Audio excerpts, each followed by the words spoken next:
Alright, this is a rehash kind of an old video, but I didn't get a lot of play on it. I'm kind of sad about that, you know? I wonder if the title, I'm going to title it a little bit better this time. I think the title was too descriptive of what it was. I think a lot of people that might have otherwise watched it and learned something got thrown off. So if you're watching it now, don't turn it off. Watch the video. I'm going to make it short today. The first one might have been a little too long too. And I think that's what killed it. I'm trying to be more concise than with my videos. You know, I'm not new to the YouTube thing. I've been around a little while, but not a year, that's for certain, but like a couple months, you know? But here we go. About gun control and drug laws, and I'm talking about inconsistencies in our beliefs, you know. And I did something about I uploaded a video right before this called subjectivism, you know, and how it's the death of all things, and this is partially related to that, you know, because if you have a truth, a universal truth, and you believe this ideal to be correct, you have to apply it to your whole belief system evenly. Otherwise, how can you say it's an ideal? How can you say it's true and absolute if you only apply it here but not there, you know? It's like God, you know, if you have to, it doesn't fit in the box of your choosing. It is what it is. That's why it's an ideal. You know, if you really believe that to be true, you can't pick and choose where it's applied, because then you've kind of compromised that whole ideal and principle. So the comparisons between gun control and drug laws. The big comparison is that, you know, you get the GOP on one. This is an awesome issue because you get one issue. The two sides of each issue. One over here, the Republicans are in favor, Democrats against. This one, the Democrats are in favor, but the Republicans are against. And they switch back and forth on these two issues. Completely opposite, you know. It's like on the ideal and principle that's behind it. The ideal and principle that's behind it is that, you know, as a Republican, you believe that it is not society that corrupts. People are inherently evil, and we strive to do good. The individual, in and of his own heart, has to make the choice to be good, as opposed to giving into the easier, more baser emotions and not doing the right thing. This goes back to Voltaire and Rousseau, who were polar opposites on the whole point, you know. But without going historical on you, just to show you, I read the philosophers. I know it's behind this. You know, if you only have stupid comments, you know, go ahead, question me. I'll give you answers. Defend myself completely. But you know, their side of it is, you know, the side that says we're good and we're inherently good, and society corrupts us. You know, like if that thing wasn't in front of us, that bad thing, we wouldn't do anything. You know, if it was that kind of that corrupting influence. Now, look at the issue of gun control. All right, gun control. Republicans are correct on this issue in the way they look at things. And they're on the correct side of things, and if they take this standpoint on all things, they're on the correct side of it. And that's that, you know, guns are inanimate objects. The use of the gun, and whether it's good or evil, is determined by the person who picks it up and what they do with it. That's what determines the good or bad nature of the gun. It's not the gun, but it's the nature of the person. Gun has no nature. We make good or bad decisions, and that is how the situation is judged, based on what we do with it.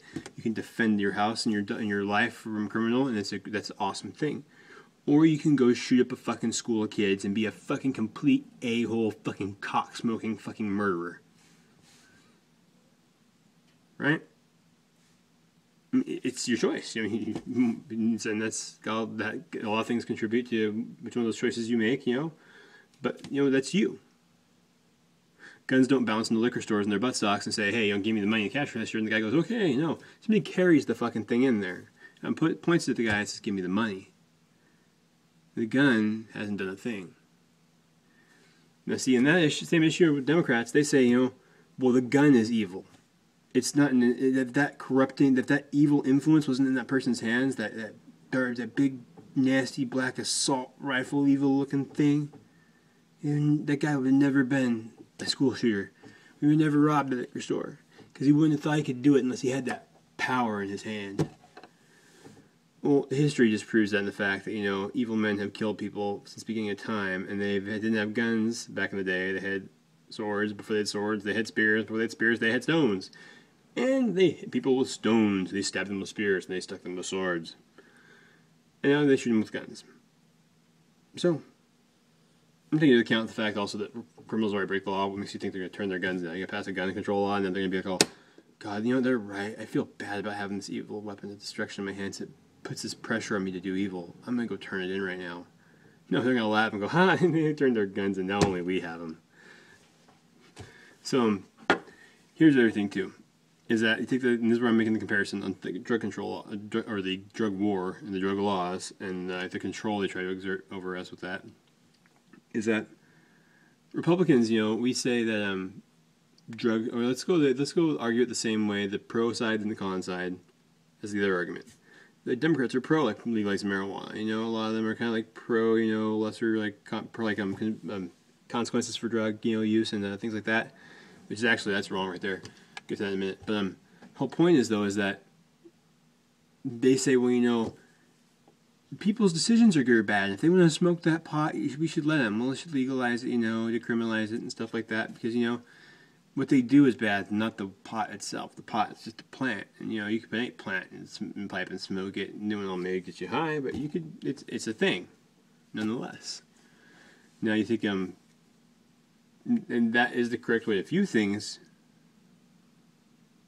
But that's, again, it's Democrats unevenly applying what they believe, because they believe that society corrupts. You know, they're on that side of the debate overall. They don't believe in the inherent evil of man. Their whole belief system actually is predicated upon man's inherent goodness. This is why it always fails, and this is why, as they say, the road to socialism is paved with good intentions. Good intentions stuck right into reality. But I digress. Not really, but getting off topic. See, Republicans, on their hand, they say drugs are bad, you know, and like, you know, and all this is with the Christian right, which I'm a Christian. I'm on the right, but I don't believe I can, like, I don't narrowly define man's freedom, and what a person puts in their body, so they put in their body, and it's their fucking choice. If you want to tell somebody what to put in their body, you're Mayor Bloomberg. You know, you tell me what kind of soda I can have. A whole bunch of mini-bergs sinking our good ship freedom. I like that analogy. But either way, you have to look at it like this: is that, you know, the drug is also a thing, and people's actions are good and bad, and that's the correct way to look at it. And see, Republicans, you have it twisted on this, and that's why we're fraught with contradiction in our own party. You know, we're the party of freedom, but we believe we can drone people, according to Lindsey Graham. They're American citizens without due process, which is not correct. Point is, though, is that, excuse me, I gotta go to work right now. It's like in the morning time. I gotta go to work. I'm yelling. I'm in for it, you know.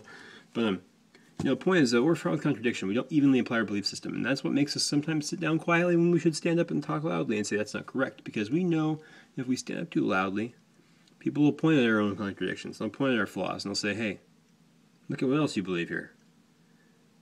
And the subjectivist can do that because he has no real truth. And subjectivists are liberals. Everything to them is relative, not universal. That's why they own us. But because we don't have that firm rock that it should be ourselves to cling on to, because when you're doing subjectivist, that's all you have, is your firm belief and your congruency in it. When you don't have that, you're toast, like buttered, you know. So keep those things in mind, you know, and say, you know, that we have to be consistent with what we believe. If guns aren't bad, then pot's not bad. And if people are good or bad, they're good or bad, no matter what's holding in their hands. They're holding in their hands. They're not like a good person when they're holding a gun in their hands, and a bad person when they're putting weed in their hand. No, they're good or bad, and the thing is always neutral. Another part of this debate too, real quick, is that, you know, if we're gonna give people more freedom with drugs and we have like no drug law, frankly, this will also solve a lot of the immigration issues. A lot of the people coming across the southern border are people that are being pushed across by the cartels carrying drugs. Boom. But take care of our immigration problem. I mean, because as long as there's a demand for drugs, and there always will be to a certain degree, there's going to be a supplier. So, you want to take the money out of gangs' pockets? Legalize drugs. That's how they fund their gangs, is with drugs. Make it legal. Take the money out of their pockets. Take it away from them. Take it away.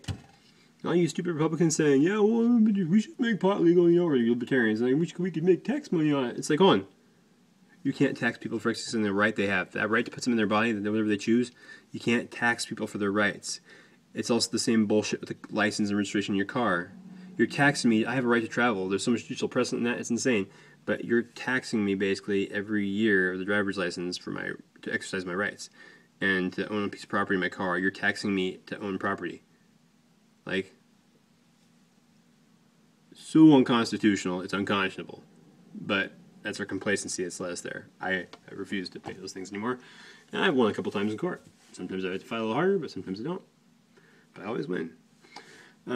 So the point is that, you know, we have to be consistent in what we believe, and we have to not contradict ourselves. Otherwise, you know, we are open targets, and we've done it to ourselves at that point. So thank you for listening today. Appreciate that. Remember, things are bad. People are good or bad. Things are neutral. People are good and bad. That's the facts that matter. That's just how it is. Be consistent with what you believe. Take your principles, apply them evenly. Don't apply them half-heartedly. It's like, you know, you have the freedom to do what you want over here, but you want to legislate your laws on somebody over there. It's like, hold on, no. As long as they're not infringing on you, they can do whatever they want. Go away. But I was gonna say the other part of this, you know, is like if they're infringing, if you're gonna give people more freedom, you have to make them have more responsibility, more culpability, and that comes, you know, if somebody goes out high and drives to kill somebody, 15, 25, depending on the circumstances, right off the first time. No manslaughter, getting off lightly. No 5 years, nothing like that. Now 15, 25, and they do it again, just life. You know, if you get locked in 15, 25 years for killing somebody while you're under the influence, and you go out and you do it again, you're not learning the lesson. You're a danger to society. Fucking throw away the key. You're done. Boom. Yeah. With more responsibility, with more freedom comes more responsibility. Remember that. It's Chuck Burns for the USA signing off. I'm going to put this on Twitter and YouTube. I hope this gets more play than my first video did, because this is an important fucking issue. You know, we have to be consistent when we believe. It's a problem with our party these days. It's why I don't call myself Republican or conservative anymore, because we're inconsistent, and we have to be consistent with liberty and freedom in all things, not just when we feel like it fits in our moral fucking precepts. We're not all going to agree on things. That's a freedom.